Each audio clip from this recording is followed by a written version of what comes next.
Magandang araw po. Narito na po ang magiging lagay ng panahon ngayong araw ng Sabado, November 16, 2024.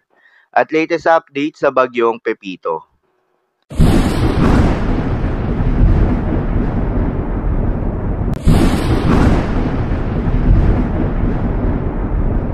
Sa kasalukuyan na tayo sa pag-asa, ang bagyong Pepito nga ay mas lumakas pa at isa na itong super typhoon category.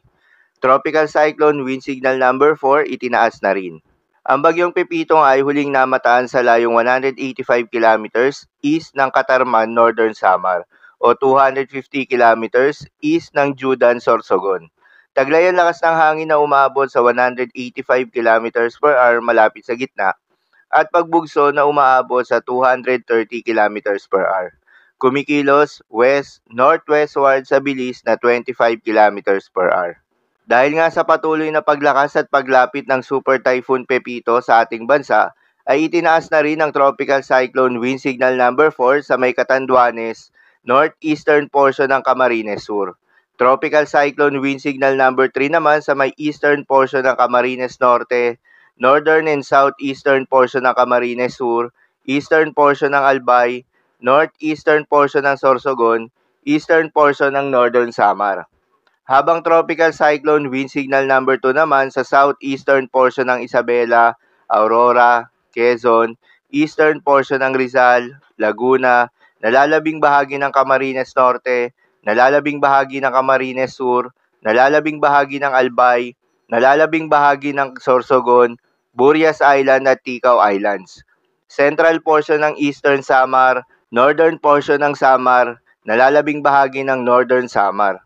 Habang Tropical Cyclone Wind Signal number 1 naman sa mainland Cagayan, nalalabing bahagi ng Isabela, Quirino, Nueva Vizcaya, Apayao, Kalinga, Abra, Mountain Province, Ifugao, Benguet, Ilocos Norte, Ilocos Sur, La Union, Pangasinan, Nueva Ecija, Bulacan, Tarlac, Pampanga, Zambales, Bataan, Metro Manila, nalalabing bahagi ng Rizal, Cavite, Batangas, Marinduque, northern portion ng Oriental Mindoro, Romblon, nalalabing bahagi ng Masbate, Eastern Samar, nalalabing bahagi ng Eastern Samar, nalalabing bahagi ng Samar, Biliran, northern and central portion ng Leyte, northeastern portion ng Southern Leyte, northernmost portion ng Cebu, at northernmost portion ng Iloilo.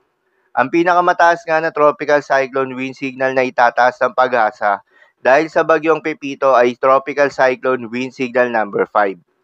Dahil rin sa epekto nitong si bagyong Pepito, asahan ngayong araw ang intense to torrential rain sa Catanduanes, Camarines Sur at Camarines Norte.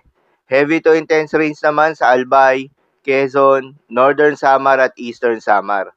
Moderate to heavy rains naman sa Sorsogon, Samar, Leyte, Biliran at Masbate. Pinapayuhan ng lahat ng mga residente sa mga lugar na maapektuhan na maghanda at mag-ingat sa mga posibleng pagbaha at pagguho ng lupa. Para naman sa magiging lakas at galaw nitong si Bagyong Pepito, inaasahang magpapatuloy ang Bagyong Pepito sa pagkilos sa direksyon na west-northwestward sa susunod na 3 araw, bago ito kikilos sa direksyon na westward hanggang west-southwestward simula Lunes ng hapon hanggang Huwebes ng madaling araw. Mataas ang tsansang maglandfall ng bagyo sa Catanduanes ngayong gabi o bukas ng madaling araw. Hindi rin inaalis ang tsansang maglandfall ito sa Camarines Sur, Albay o Sorsogon sa parehong oras, o sa Quezon o Aurora bukas ng hapon o gabi. Inaasahang maglalandfall o dadaan malapit sa Bicol Region, Central Luzon, Quezon at Southern Ilocos Region at Cordillera Administrative Region ang bagyong Pepito bago ito mapadpad sa West Philippine Sea bukas ng gabi o Lunes ng umaga. Kahit may posibilidad ng mga pagbabago sa forecast track, asahan pa rin ng mga matitinding pag-ulan, malakas na bugso ng hangin at storm surge sa mga lugar na nasa labas ng landfall point at sa forecast confident cone. Ang bagyong Pepito ay malapit na sa kanyang peak intensity o pinakamalakas nito na lakas ng hangin. Dahil sa unti-unting eye wall replacement cycle nito, ay posible itong mapanatili ang kanyang lakas o bahagyang hihina sa mga susunod na oras. Ngunit kung matapos na ang eye wall replacement cycle nito, ay inaasahang magpapatuloy muli ito sa paglakas. Inaasahang magla-landfall ang bagyong Pipito sa Catanduanes bilang isang super typhoon o malapit sa kanyang peak intensity at bilang isang super typhoon o typhoon sa Quezon o Aurora area. Paalala lamang po na mga nasabing forecast ay posible pa pong magbago. Kaya naman patuloy lamang magantabay sa mga update nating ilalabas at ng pag-asa. Para naman sa magiging lagay ng mga dagat baybayin, ayon sa pag-asa ay may nakataas pa rin tayo na gale warning sa mga seaboards ng Catanduanes, northern and eastern coast ng Camarines Sur, northern coast of Camarines Sur, northern Samar, eastern coast ng Eastern Samar, eastern coast ng Polillo Islands, Albay, Sorsogon, Ticao at Burias Island. Meron din tayong storm surge warning na aabot sa mahigit 3 metro na daluyong sa may Camarines Norte, ilang bahagi ng Camarines Sur, Catanduanes at ilang bahagi ng Quezon. 2 hanggang 3 metrong daluyong naman sa may Albay, Aurora, ilang bahagi ng Batangas, Biliran, ilang bahagi ng Camarines Sur, Eastern Samar, Isabela, La Union, Leyte, Marinduque, Masbate, Northern Samar, Pangasinan, ilang bahagi ng Quezon, ilang bahagi ng Samar at ilang bahagi ng Sorsogon. 1 hanggang 2 metrong daluyong naman sa may Bataan, ilang bahagi ng Batangas, Bulacan, Cavite, Ilocos Norte, Ilocos Sur, La Union, NCR, particular na sa may 1st, 4th at 3rd District.